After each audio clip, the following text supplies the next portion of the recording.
গভীর রাত। শহর ঘুমিয়ে পড়েছে অনেক আগেই। ল্যাম্পপোস্টের হলুদ আলোয় নিস্তব্ধতার এক অদ্ভুত আবছায়া। শহরের এই কোলাহল থেকে মাইলখানেক দূরে গ্রাম আর জঙ্গলের ঠিক সংযোগস্থলে এক পুরনো দোতলা বাড়ি দাঁড়িয়েছিল কালের সাক্ষী হয়ে। তার জীর্ণ দেওয়াল, ভাঙা কাঁচের জানলা আর শ্যাওলা ধরা ছাদ জানান দিত এক দীর্ঘ উপেক্ষার গল্প। স্থানীয়দের মুখে মুখে ফিরত বাড়িটার নানা অভিশপ্ত কাহিনী। কেউ বলতো বহু বছর আগে এক মর্মান্তিক দুর্ঘটনায় এই বাড়ির পুরো পরিবার মারা গিয়েছিল, আর তাদের অতৃপ্ত আত্মা আজও এখানে বন্দী। কেউ আবার ফিসফিস করে বলতো অমাবস্যার রাতে নাকি ওখান থেকে এক নারীর ক্রন্দন শোনা যায়। সূর্যাস্তের পর কোনো সাহসী ব্যক্তিও সে বাড়ির ত্রিসীমানায় পা রাখার কথা ভাবত না। তাদের কাছে সে বাড়িটি ছিল এক নিষিদ্ধ অধ্যায়। রনি, অর্ক, তিতলি আর পূজা 4 বন্ধু। তাদের বন্ধুত্ব গভীর, কিন্তু চিন্তাভাবনা ছিল সম্পূর্ণ ভিন্ন। রনি ছিল দলের নেতা, সাহসী আর যুক্তিবাদী। অর্ক ছিল একটু ভীতু প্রকৃতির, কিন্তু বন্ধুর টানে সবকিছু করতে রাজি। তিতলি ছিল শান্ত, তবে অজানার প্রতি তার ছিল তীব্র কৌতূহল। আর পূজা ছিল উচ্ছল, অ্যাডভেঞ্চারের নেশায় মাতোয়ারা। ভূতের গল্পের প্রতি তাদের সবারই ছিল একটা চাপা আকর্ষণ, কিন্তু ভূত যে সত্যিই আছে এটা মানতে তারা নারাজ ছিল। তাদের কাছে ভূত মানেই রূপকথার গল্প, মানুষের মনের বানোয়াট ভয়। একদিন রাতে যখন তারা এক ক্যাফের আড্ডায় ভূতের গল্প নিয়ে হাসাহাসি করছিল, তখনই পূজা প্রস্তাবটা দিল, চল আমরা ওই বাড়িতে রাত কাটিয়ে আসি, দেখে আসি ভূত বলে কিছু আছে কি না।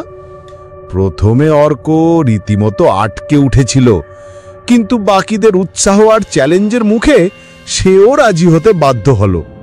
যদিও তার মনের গভীরে একটা চাপা ভয় ঠিকই কাজ করছিল।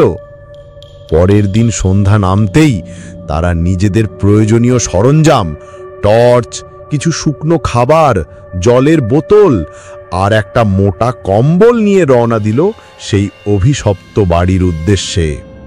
শহর ছাড়িয়ে যত তারা গ্রামের দিকে এগোচ্ছিল, রাস্তার আলো ততই ম্লান হয়ে আসছিল।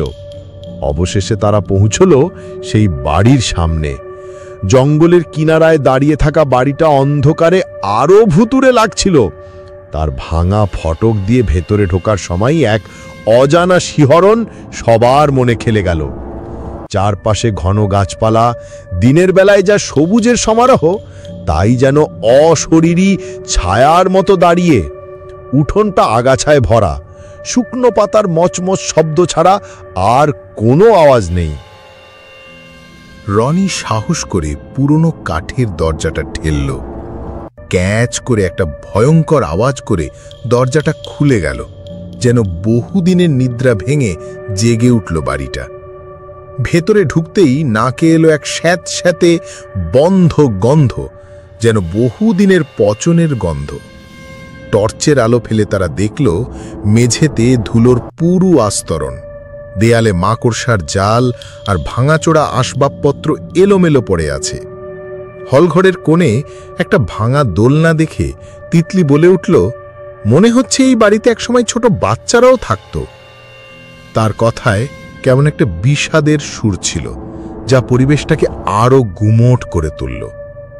তারা সাবধানে দোতলায় উঠল। দোতলার একটা বড় হলঘর ছিল, যার একপাশে একটা বিশাল চিলেকোঠা। হলঘরটা বেশ বড়, মাঝখানে একটা পুরনো ঝাড়লণ্ঠন ঝুলছিল, যা একসময় হয়তো এই ঘরের সৌন্দর্য বাড়াত।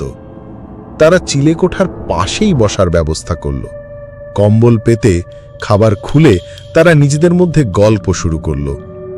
প্রথমে হাসাহাসি, মজা, কিন্তু রাত যত গভীর হচ্ছিল ততই তাদের গল্পগুলো ভূতের দিকে মোড় নিচ্ছিল। রাত তখন প্রায় 12টা। তারা নিজেদের ভূতের গল্প শোনাতে ব্যস্ত। বাইরে বাতাস বইছে শোঁ শোঁ শব্দে, গাছের ডালপালা বাড়িটার গায়ে ঘষা খাচ্ছে। হঠাৎ করেই একটা পুরনো দরজার কড়কড় আওয়াজ হলো। অর্ক চমকে উঠল। কিসের আওয়াজ ওটা? রনি হেসে বলল, আরে হাওয়ার জন্যে হচ্ছে, এত ভয় পেলে চলে? কিন্তু তার হাসিটা কেমন যেন জোর করা মনে হলো। এরপর হঠাৎ তাদের মাথার ওপরে ছাদ থেকে একটা মৃদু গোঙানির শব্দ ভেসে এলো। শব্দটা প্রথমে এত ক্ষীণ ছিল যে তারা নিশ্চিত হতে পারল না, কিন্তু যখন শব্দটা স্পষ্ট হলো এবং মনে হলো ছাদের ঠিক মাঝখান থেকে আসছে, তখন তাদের সবার মেরুদণ্ড দিয়ে একটা ঠান্ডা স্রোত বয়ে গেল। তারা একে অপরের দিকে তাকালো।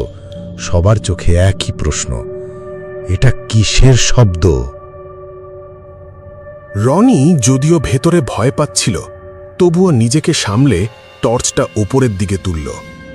তার শক্তিশালী আলোয় দেখা গেল ছাদের কোণায়, যেখানে একটা ভাঙা ঝাড়লণ্ঠন ঝুলছিল, সেখানে একটা আবঝা সাদা অবয়ব যেন ধীরে ধীরে স্পষ্ট হচ্ছে।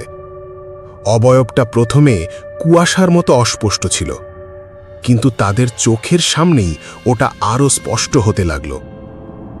একটা নারীর অবয়ব, যার চুলগুলো খোলা, সাদা কাপড় পরা এবং চোখ দুটো গর্তের মতো অন্ধকার আর গভীর শূন্যতায় ভরা। সেই শূন্য দৃষ্টিতে যেন এক দীর্ঘদিনের অতৃপ্ত অপেক্ষা স্পষ্ট ছিল। তারা ভয়ে একে অপরের হাত চেপে ধরল। পূজা প্রায় চিৎকার করে উঠেছিল, কিন্তু তিতলি তার মুখ চেপে ধরল। তাদের মনে হচ্ছিল যেন নিঃশ্বাস নিতেও কষ্ট হচ্ছে, বুকের ভেতরটা যেন হিম হয়ে গেছে। সেই অবয়বটা খুব ধীর গতিতে ছাদের ওপর দিয়ে তাদের দিকে এগিয়ে আসতে লাগল। তাদের মনে হচ্ছিল প্রতিটি পদক্ষেপ যেন তাদের হৃৎপিণ্ডের ওপর পড়ছে। এই প্রথম তারা ভূতের অস্তিত্ব অনুভব করছিল, আর এই অনুভূতি ছিল কল্পনার চেয়েও অনেক বেশি ভয়ঙ্কর। অবয়বটা যখন তাদের ঠিক মাথার ওপরে চলে এলো, তখন ঘরটা হঠাৎ করেই আরও ঠান্ডা হয়ে গেল। তাদের মনে হলো যেন হাড় পর্যন্ত জমে যাচ্ছে। ঘরের ভেতরে জমে থাকা ধুলো যেন বাতাসে ঘূর্ণি তুলে নেচে উঠল। এরপর এক তীব্র হৃদয় বিদারক কান্নার শব্দে বাড়িটা কেঁপে উঠল। মনে হলো যেন শত শত নারী একসঙ্গে কাঁদছে, তাদের অতৃপ্ত আত্মার দীর্ঘদিনের যন্ত্রণার বলিপ্রকাশ।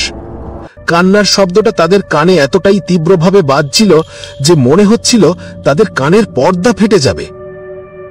সেই মুহূর্তে তাদের মনে আর কোনো যুক্তি কাজ করল না। সাহসের বাঁধ ভেঙে গেল। তারা এক মুহূর্তে লাফিয়ে উঠল এবং যে যেদিকে পারল প্রাণপণে ছুটতে শুরু করল। সিঁড়ি দিয়ে নামতে গিয়ে অর্ক হোঁচট খেল।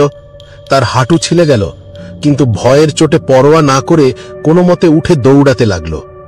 পিছনে সেই কান্নার শব্দ আর অনুভব করতে পারছিল সেই অবয়বটা যেন তাদের অনুসরণ করছে। তাদের মনে হচ্ছিল ঠান্ডা নিঃশ্বাস তাদের ঘাড়ের ওপর পড়ছে।